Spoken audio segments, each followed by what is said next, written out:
अस्सलाम वालेकुम। ये वीडियो है हमारी कि हम रेमैन को यूज़ करते हुए मेटा एनालिसिस कैसे करते हैं। तो मेटा एनालिसिस का मैं कॉन्सेप्ट दे दूँ पहले। वो ये होता है कि जो हम सिस्टमैटिकली वो कर चुके हैं, हम अपने रिजल्ट्स भी नरेट कर चुके हैं। जो हमारे उसमें आउटकम्स हैं, तो उन अगर वो मेजरेबल हैं, तो हम उनको प्लॉट करते हैं, उनके वैल्यूज़ को, तो फिर देखते हैं कि सारी स्टडीज़ का ट्रेंड क्या है।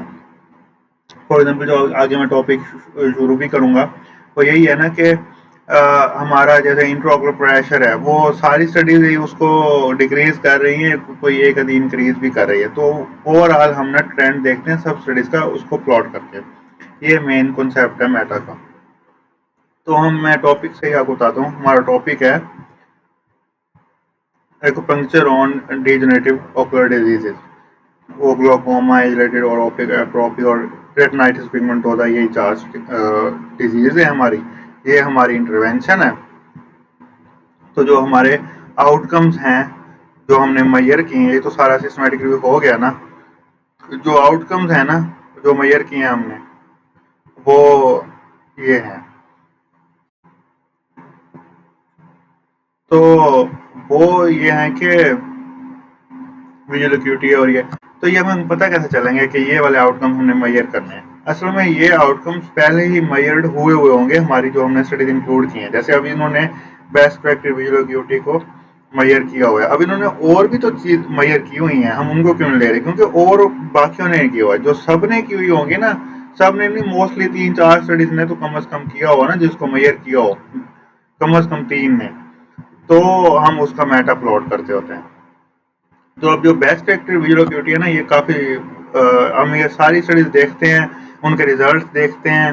उनके रिजल्ट्स में आगे हम देखते हैं कि इन्होंने क्या क्या मेजर किया हुआ है। जैसे हम इसके रिजल्ट्स में आए, हमने डिस्प्ले टेबल किया, हमने देखा इसमें इन्होंने क्या क्या मेजर किया हुआ है। अब ये हमारा ग्लोकोमा वाली वो है स्टडी है। इसमें इन्होंने आईओपी, जो हमारा मेन आउटकम है, वो मेजर किया हुआ है इन्होंने। आगे भी सारी स्टडीज में आईओपी मेजर किया हुआ है। अच्छा, तो इसका हमें पता कर, इसका एक और आसान तरीका भी है कि कौन से वाले हम आउटकम से मेटा करें। तो हम देखते हैं कि अगर हमारे टॉपिक पे पहले ही मेटा हुए हुए हैं, फॉर एग्जाम्पल हमने जो ये टॉपिक चूज किया था, इस पे हर डिजीज पे ना अलग अलग मेटा पहले हुआ है। तो हम देख लेते हैं इन्होंने क्या आउटकम्स वो किए थे मेटा करने के लिए। अब इधर हम आए हैं ना, एज रिलेटेड मैकुलर डिजनरेशन वाला, इन्होंने इन्होंने बेस्ट विजुअल एक्यूटी पे किया हुआ है, सीएमटी पे किया हुआ है, और क्लिनिकल रिस्पॉन्स रेट्स पे किया हुआ है। हम ग्लोकोमा वाले में आए हैं, उन्होंने आईओपी पे मेनली किया हुआ है। ये आईओपी पे उन्होंने मेटा किया हुआ है मोस्टली इंट्राओकुलर प्रेशर पर। हम इधर आए हैं, इन्होंने किस पे किया हुआ है जी? इन्होंने भी विजुअल एक्यूटी पे किया हुआ है। ठीक है। तो ये हमें आइडिया हो गया कि कौन से आउटकम है जिन पे मेटा हो सकता है। तो हम अपने इधर आते हैं, हम सब में ना फिर देखते हैं विजुअल एक्यूटी पहले बैठ के ना, हम बेस्ट फैक्टर विजुअल एक्यूटी। अब हम ये आएंगे इसमें, हम इसमें कंट्रोल एफ दबाएंगे। तो हम इसमें आए, हमको कंट्रोल एफ लिखा, विजुअल एक्यूटी लिखा, इसमें नहीं है। हम इसमें आए, इसमें लिखा, इसमें एक आ रहा है। इस तरह हम ना ढूंढते जाएंगे। मैं आपको एग्जांपल देता हूँ उसकी, इंट्राऑकुलर प्रेशर की, वो जल्दी मिल जाएगा वो ना। अब हम ग्लोकोमा वाली स्टडीज हुई है ना, ये यहाँ से ग्लोकोमा वाली स्टडीज शुरू हो रही है। हम इधर आएंगे, हम आईओपी लिखेंगे, इसके रिजल्ट्स में आ जाएंगे। अभी इसके रिजल्ट्स उन्होंने ना, ये ये आगे कहाँ गया? इन्होंने भी बेस्ट विजुअल एक्यूटी भी मेजर किया हुआ है, और आईओपी भी मेजर किया हुआ है। ये इस तरह हम ना ढूंढते आएंगे, फिर हम स्टडीज को ना जेन में रख लेंगे कौन सी स्टडीज में हमारे आउटकम हैं। तो फॉर एग्जांपल हम आईओपी को ही लेके चलते हैं, हम इसका मेटा करने जा रहे हैं। तो अब हम इसमें देखेंगे इन्होंने मेजर किया हुआ है मीन और एसटी में। जो प्लस माइनस का निशान आ जाए ना, तो इसका मतलब यही है कि मीन और एसटी में ही कैलकुलेट हुआ है। तो मैंने बताया था रेमैन में हम सिलेक्ट करते हैं, जब जब मैंने वो एग्जांपल वाला किया था, तो हम इसमें कॉन्टिन्यूस वो सिलेक्ट करेंगे। जो रेमैन वाली आप वीडियो देखें, उसमें मैं बताया था कि जब कैसा डाटा हो तो हम क्या चीज़ सिलेक्ट करते हैं। तो हम इसमें कॉन्टिन्यूस वाली वो सिलेक्ट करते हैं। ठीक है। तो वो हम सेलेक्ट कर देंगे। वो सारा हम आउटकम कंपैरिजन लेके आ गए हैं। तो ये हमारा आईओपी वाला मेटा मैं खोल लेता हूँ, एक मिनट।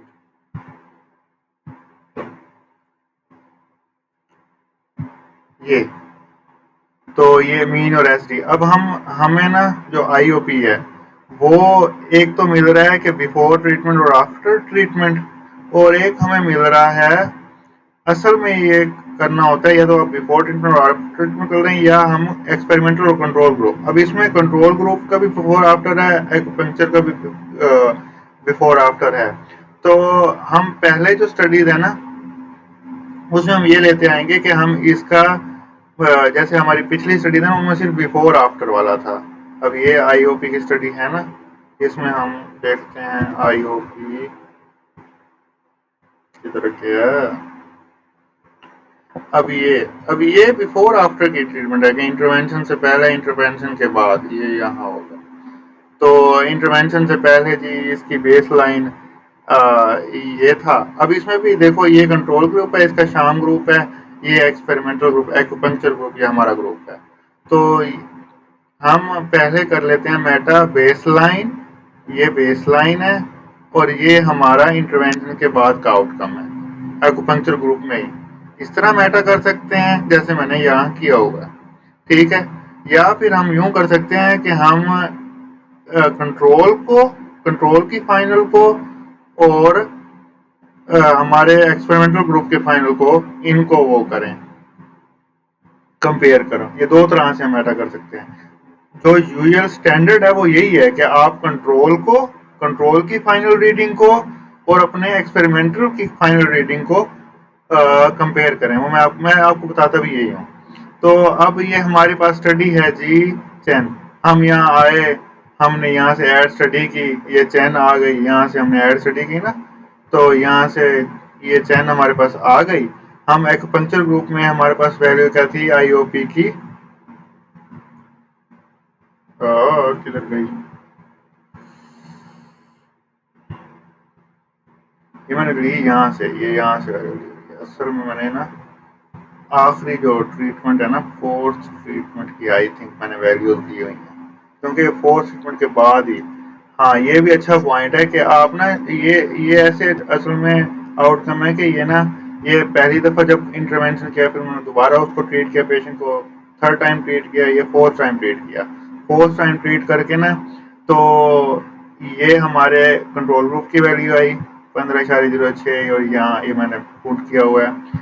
ये हमारे शाम ग्रुप की कंट्रोल, ये हमारे एक्सपेरिमेंटल ग्रुप की, और ये हमारे कंट्रोल ग्रुप की वैल्यू आई जो मैंने यहाँ पुट की हुई है, ठीक है। अब तो मैंने कौन सी वैल्यू पुट की तो मैं पूरी भूल गई। अच्छा हम दूसरी स्टडी में आए। अब ये तो बिफोर एंड आफ्टर वाला है, इसमें तो कंट्रोल और वो है ही नहीं। तो क्या होता है, कंट्रोल और एक्यूपंक्चर ग्रुप है ही नहीं, तो हम इस स्टडी को अभी लीव करते हैं। जब हम बेस लाइन और मतलब बेस लाइन का मतलब है before treatment and after treatment, हम जब वो वाला मैटर करेंगे तब हम इस स्टडी को इंक्लूड करेंगे, वन अभी इसको हम इंक्लूड नहीं कर रहे। हम अगली स्टडी में आए, यहाँ देखो कंट्रोल भी है और एक्यूपंक्चर भी है, तो हम इसका कंट्रोल का, ये रहा, हम कंट्रोल की आफ्टर वैल्यूज लेते हैं, और इसकी एक्यूपंक्चर की आफ्टर वैल्यू लेते हैं, और कंट्रोल की आफ्टर वैल्यू लेते हैं। अब ये स्टडी कौन सी है, ये शिनताकियामा, शिनताकियामा हमने ऐड की हुई है, ये रही। ये ऐड स्टडी यहाँ से कर लेते होते हैं ना हम, ठीक है। शिनताकियामा ऐड की हुई है, इसमें हमने वैल्यूज भी ऐड कर दी हैं।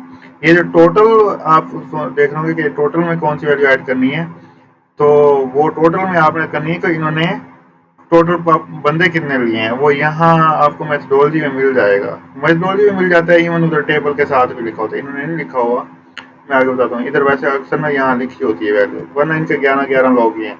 तो ये है मीन, ये है एस टी, एस टी मतलब स्टैंडर्ड डेविएशन, ये है मीन, ये है मीन, और ये है एस डी। यही हमने यहाँ पुट की हुई है वैल्यूज, यहाँ ये तक यहाँ में, ठीक है। 17.1 और 4.2, तो यही ऐड की हुई है। उसके बाद हम यहाँ आ गए।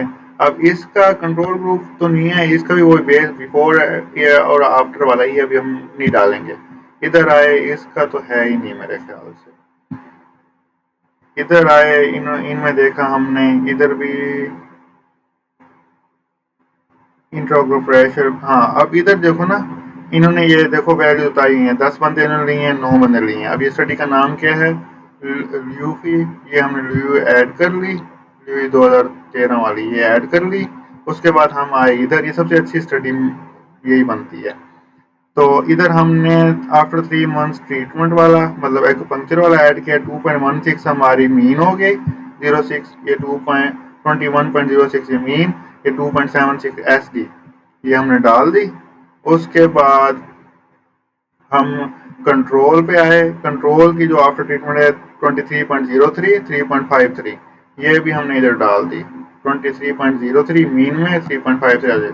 अब जो है 10 जो है हमारी, ये हमारी ट्रीटमेंट के पेशेंट्स का नंबर है, ये 10 डला हुआ है। ये हमारे कंट्रोल के 9 है, ये हमने 9 डाला है। ये आपको वैल्यूज डालनी तो आ गई ना।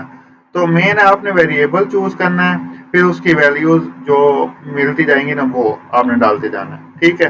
पहले कोशिश करना है कि आप एक्सपेरिमेंटल और कंट्रोल ग्रुप के दरमियान कंपैरिजन करें, यही स्टैंडर्ड होता है। ये जो बिफोर एंड आफ्टर ट्रीटमेंट वाले को मैं, बिफोर ट्रीटमेंट बेस लाइन वाले को मैं कंट्रोल में डाल देता हूँ और आफ्टर ट्रीटमेंट वाले को मैं एक्यूपेंचर ग्रुप में डाल देता हूँ, ये वैसे स्टैंडर्ड रूटीन नहीं है, ये मैं ही करता हूँ। वरना ये स्टैंडर्ड रूटीन यही है कि आप कंट्रोल और ट्रीटमेंट वाले ग्रुप की वैल्यूज को कंपेयर करें, ठीक है।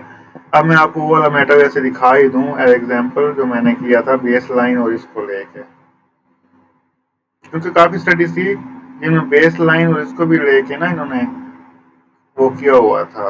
अब ये वाला, इसमें ये है कि मैंने ना वो सारी स्टडीज ऐड की हुई, क्योंकि अब जैसे ये वाली स्टडीज थी लॉ, लॉ वाली सीमन लॉ, लॉ इसका नाम है ना। तो अब मैं आया, इसमें था ही सिर्फ बिफोर एंड आफ्टर ट्रीटमेंट ना।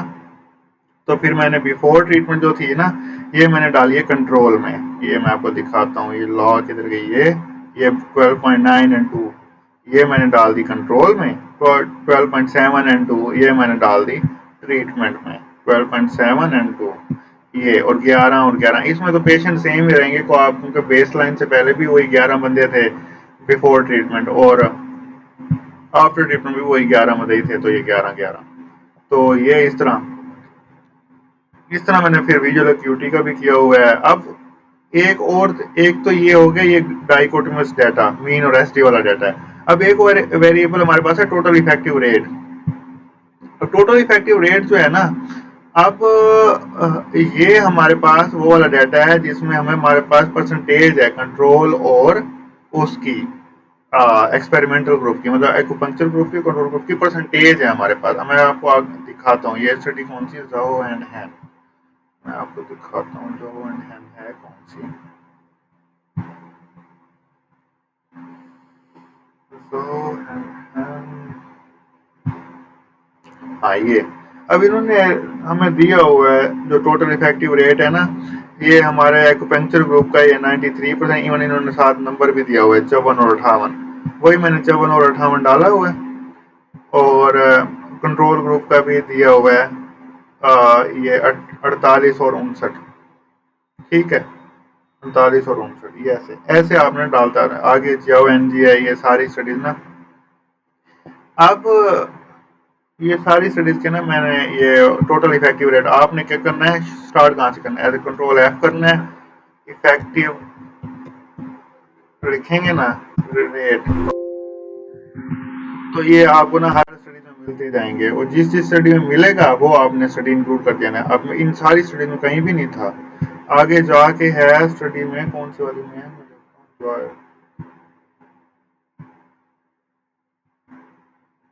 हाँ। अब इन सारी स्टडीज में इफेक्टिव रेट काउंट ही नहीं हुआ, सिर्फ इस स्टडीज में मुझे आगे दोबारा मिल रहा है। मैंने कंट्रोल एफ किया, हमें इफेक्टिव रेट मिल गया। अब ये 53 और 60 एक्यूपंक्चर ग्रुप में, और 18 और 30 मेडिकेशन ग्रुप में। अब आप देखो, अब उधर ग्रुप हमारे था, इलेक्ट्रो एक्यूपंक्चर का ग्रुप था, कोई खास एक किस्म का एक्यूपंक्चर ग्रुप था, और कन्वेंशनल एक्यूपंक्चर ग्रुप था। इधर ग्रुप का नाम ही, इधर उसने एक एक्यूपंक्चर ग्रुप है और एक सिर्फ मेडिकेशन का ग्रुप है। अब देखो ना, ग्रुप ग्रुप के वो टाइप ही चेंज हो गए, कंट्रोल चेंज हो गया। तो जब इतना डिफरेंस आ रहा हो ना स्टडीज में, तो फिर हम रैंडम मॉडल सिलेक्ट करते हैं जो मैंने आपको बताया था, और हम उसके तरफ चले जाते हैं, स्टैंडर्ड मीन डिफरेंस भी कैलकुलेट कर सकते हैं, स्टैंडर्ड मीन डिफरेंस भी। और इधर आया, फिर ये एल्यूमिनी में हमें मिला था जाके, अब दोबारा कहीं हमें नहीं मिल रहा। हम आए, हाँ ये इसमें भी हमें इफेक्टिव रेट ना मिल गया था। इफेक्टिव रेट ये इसमें कंट्रोल में भी और उसमें भी, एक्सपेंचर ग्रुप में भी और कंट्रोल ग्रुप में भी, ठीक है, ये हमें मिल गया था। फिर हम इधर आए, आगे हमें पता नहीं कौन सी स्टडी में मिला जाके, लुई चेंग 1 और 10 क्यों में मिला था। ठीक है, हम आगे आते हैं जी। मैं यहाँ कर रहा था लेकिन हमें ना नहीं मिल रहा, इफेक्टिव रेट नहीं मिल रहा सही से, ठीक है। और जैसे इसमें मिला है, अब मैं इसका बाद में बताऊंगा इसमें इसको मैंने क्यों नहीं इंक्लूड किया। ये हम इधर आए, इधर भी एक मिला है, ये मेरे एक मिल रहा है ना कि मैं इनको इंक्लूड नहीं कर रहा, क्यों, ये मैं आपको रीजन बताता हूँ।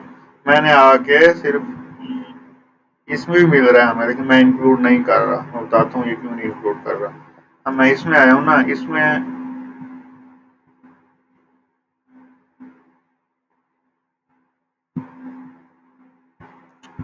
स्टडी, चलो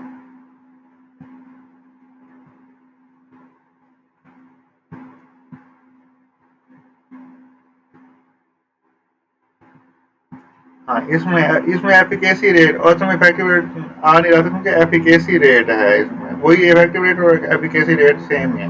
तो अब इसने सिर्फ परसेंटेज दी हुई है, तो हम इसको चैट जीपीटी में डाल के ना इससे वो निकलवा लेते हैं, मतलब खुद भी निकाल सकते हैं। 20 केसेस उसमें थे, 29 केसेस उसमें थे, तो हम ना नंबर्स निकाल सकते हैं। मैंने निकलवा के ना डाले हुए हैं, 15 20 बन रहे थे और 7 और 20 बन रहे थे, ठीक है।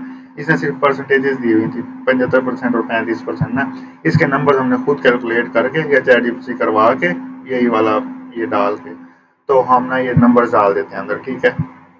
अब जो पीछे स्टडीज आई थी जिनके मैंने नहीं लिए थे टोटल इफेक्टिव रेट, जैसे इसमें आ रहा है, अब ये मैंने इसलिए नहीं लिए क्योंकि इनके साथ ना कंट्रोल नहीं था। अब ये सिर्फ वैसे ही जैसे मैं ये स्टडी निकालूं, इसने टोटल इफेक्टिव रेट तो बता दिया ये, लेकिन इसने ना कंपैरिजन में नहीं बताया कि ये हमारे ग्रुप का ये था और कंट्रोल ग्रुप के साथ कंपेयर नहीं किया हुआ। तो अब इसको हम कहते हैं सिंगल प्रोपोर्शन मेटा डाटा है हमारे पास, मतलब हमारे पास सिर्फ एक्सपेरिमेंटल ग्रुप का डाटा है, कंट्रोल ग्रुप है ही नहीं।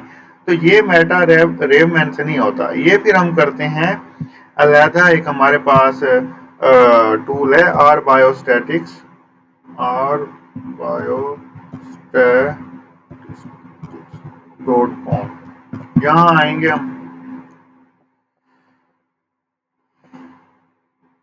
यहाँ आएंगे, ये वेबसाइट है आर बायोस्टैटिक्स के नाम से, .com से नाम, मेटा एनालिसिस पे आएंगे, इधर है देखो one group, one group proportion. Two group वाले तो हम उधर कर चुके हैं ना, हम वन ग्रुप वाले में आएंगे, वन ग्रुप प्रपोर्शन पे क्लिक करेंगे, तो ये फिर हम इधर एनालाइज पे आएंगे। इसका हम डाटा पता है कैसे बनाते हैं, इसका डाटा हम ऐसे बनाते हैं, मैंने यहाँ बनाया हुआ होगा, डाउनलोड्स पे आऊँ मैं, गूगल के डॉक्यूमेंट्स में आऊँ मैं, और लेपा,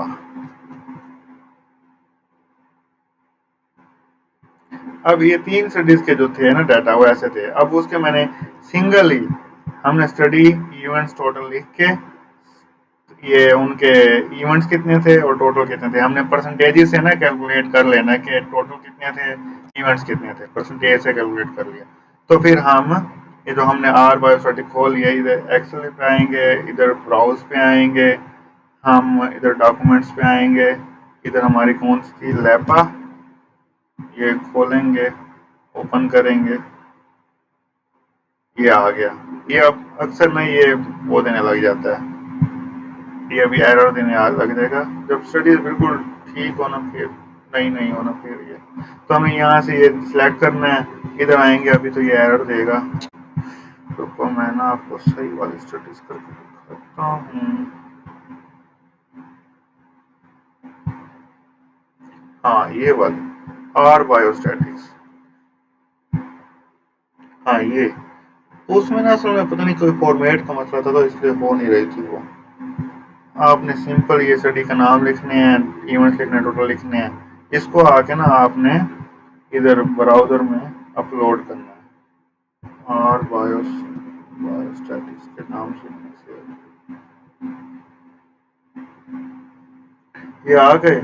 आपने यहाँ सिलेक्ट कर लेना है अपनी हेडिंग्स को, ठीक है। ये सिलेक्ट आपने कर ली। आपने इधर आना है, इधर आना है, इधर आना है। इसको आप ना वो क्या होता है यार, स्नाइपिंग टूल, यहाँ से इसका स्क्रीनशॉट ले सकते हैं। जैसे ये लेते हैं ऐसे, ठीक है, स्क्रीनशॉट ले सकते हैं। और इधर से आप डाउनलोड भी कर सकते हैं। ये आपका है सिंगल प्रोपोर्शनल मेटा एनालिसिस करके, जिसमें आपको ना सिर्फ एक ही परसेंटेज दी गई है, उसको कंपेयर नहीं किया गया कंट्रोल ग्रुप के साथ, ठीक है। अब इसमें मैंने आपको सारा समझा दिया। एक तो शुरू में था कि हमारे पास दो किस्म के डाटा होते हैं, एक मीन एसटी वाला और एक टोटल और इवेंट्स ग्रुप वाला। लेकिन दोनों कंपेयर हो होते हैं हमारे एक्सपेरिमेंटल ग्रुप में, जो हमारा एक्सपेंचर का ग्रुप था, और कंट्रोल ग्रुप में, ठीक है। तो फिर वो हम डाटा डालते आते हैं और पूरा एक्सप्लोर करते आते हैं। और एक है सिंगल प्रोपोर्शनल डाटा, जिसमें हमें सिर्फ परसेंटेज दी गई है। तो वो फिर हम ना उसके इवेंट्स और टोटल डाल के इस पे आर बायोस्टैटिक्स पे कर लेते हैं। तो हम इसको समराइज करता हूँ मैं। हाँ, एक पॉइंट और भी रह गया। अब ये देखो, मैंने ना सब ग्रुप ऐड किया हुआ है। ये रिटनाइटिस पिगमेंटोसा का अलग ग्रुप है, एज रिलेटेड का अलग ग्रुप है, ऑप्टिक एट्रोफी का अलग ग्रुप है। एक ही इधर देखो ना, आईओपी में कोई सब ग्रुप ऐड नहीं हुआ। ये जब हम रेम मैन यूज कर रहे होते हैं ना, तो फॉर एग्जांपल मैं यहाँ पे दोबारा दोबारा किधर गया हमारा, ये डाटा एनालिसिस वाला था ना। अब इधर मैं ऐड ऐड कंपैरिजन करूंगा। कुछ भी नाम लिखते हैं हम, एग्जाम्पल नाम लिख देते हैं, एग्जाम नाम लिख देते हैं, ठीक है। ऐड अनदर, अब यहाँ आके ना हम ऐड अनदर कंपैरिजन कर लेंगे, ठीक है। उधर तो हमने add outcome under new comparison कर लिया था, हम यहाँ आके ऐड अनदर कंपैरिजन कर लेंगे। हम यहाँ कंटिन्यू करेंगे, दोबारा नाम लिख देंगे कुछ भी, नेक्स्ट करेंगे, तो फिनिश कर लेंगे। चलो, अब हमने फिनिश कर लिया ना, ये हमारा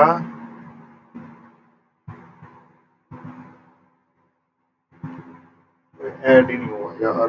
दोबारा करते हैं, ऐड आउटकम।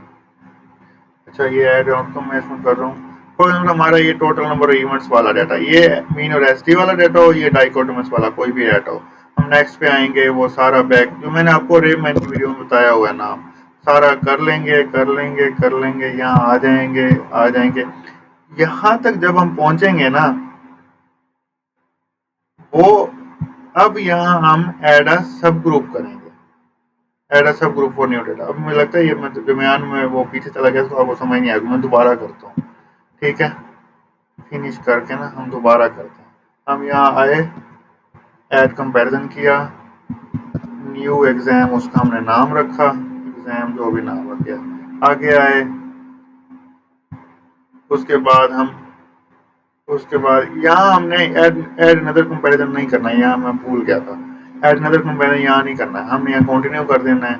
यहाँ से हम वो सारा डाटा सिलेक्ट करना है जो मैंने बताया हुआ है। यहाँ बैक पे भी नाम लिख देंगे, यहाँ कुछ नाम लिख देंगे, कंटिन्यूस करते हैं ना। यहाँ आप आएंगे ना ऐड अ सब ग्रुप, यहाँ हम ऐड अ सब ग्रुप करेंगे, ठीक है। अब हम ऐड अ सब ग्रुप, सब ग्रुप में हम फिर नाम लिखेंगे रिटनाइट्रस, हम पहला नाम लिख लेते हैं, ठीक है।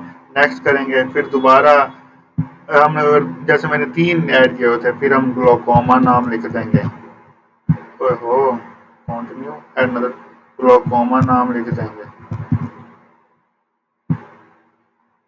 और एक और भी हमने ऐड करना था, ऑप्टिक एट्रोफी नाम लिख देंगे, जो भी जो। तो अभी हमारे 3 सब ग्रुप हो गए। अब हम फिनिश करेंगे, ठीक है। अब जब हम फिनिश करेंगे ना, ये जो आया है, अब इसमें वो ना वो बने रिटनाइटस, ग्लूकोमा और ट्रॉफिक है, सब ग्रुप बने हुए हैं। अब हम जिसमें स्टडी ऐड करनी होगी वहाँ यहाँ आएंगे, स्टडी ऐड करेंगे। ऐसे ये मैंने ऐड की, तो ये कहाँ गया, ये रहा, ये रहा, ठीक है। इधर आएंगे, इधर फिर स्टडी ऐड करेंगे, तो जो हमने हमें करनी होगी, ये रहा। ये बार बार पीछे चला जाता है, तो ये यहाँ से आपने ढूंढ लेना है, एफ एम एन जो वाला, ठीक है। इस तरह फिर आपने यहाँ डाटा डालते आना, ठीक है। इस तरह हम सब ग्रुप भी बना सकते हैं। तो अब मैं इसको समराइज करता हूँ सारे को, कि समराइज यही है कि हमने पहले तो वेरिएबल ढूंढना है। उसका आसान तरीका ये है कि अगर कोई पहले मेटा हुआ तो उसका देख लो कि उसने किस पे मेटा किया हुआ है, ठीक है।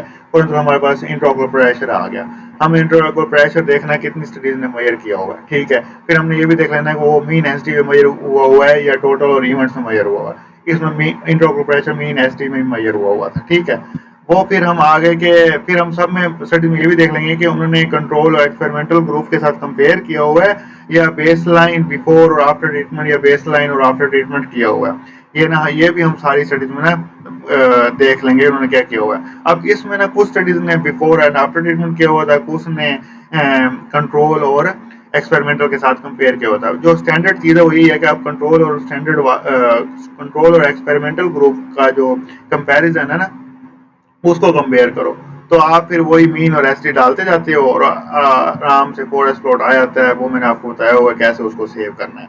अगर आपके पास डाटा है जो आपका इवेंट्स और टोटल वाला है या परसेंटेज वाला है तो वो भी मैंने आपको बता दिया कि वो अपने कंट्रोल और एक्सपेरिमेंटल ग्रुप का डाटा डालते जाना है। और ये वो मेटा में और वो आपके पास आ जाएगा इवेंट्स और टोटल वाला डाटा, ठीक है।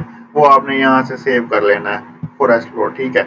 और अगर सिर्फ आपके पास एक ही परसेंटेज आई जा रही है, जैसे प्रेवलेंस का फॉर एग्जाम्पल हमने मेटा करना है। प्रेवलेंस तो जाहिर बात है, अब डायबिटीज की इस मुल्क में 20% प्रेवलेंस है, उसमें 30 है। अब ये 1% है ना, तो 1% का फिर आप डाटा वो आर बायोस्टैटिक्स से जो मैंने आपको करके दिखाया था वो आप उसकी पहले एक्सेल शीट बनाएंगे ऐसे जैसे मैंने बनाई हुई है। एंड देन आप आर बायोस्टैटिक्स पे आएंगे। कहाँ गया आर बायोस्टैटिक्स, ये रहा। कहाँ गया, हाँ ये रहा। इधर आके आप अपलोड करेंगे, इधर सेलेक्ट करेंगे और इसको हम कहते हैं सिंगल प्रोपोर्शनल मेटा। ये आप यहाँ से कर लेंगे। Thank you. बहुत लंबी वीडियो है लेकिन ये आप 2-3 बार देखेंगे आपको समझ आ जाएगा। उम्मीद तो है कि समझ आ जाएगा।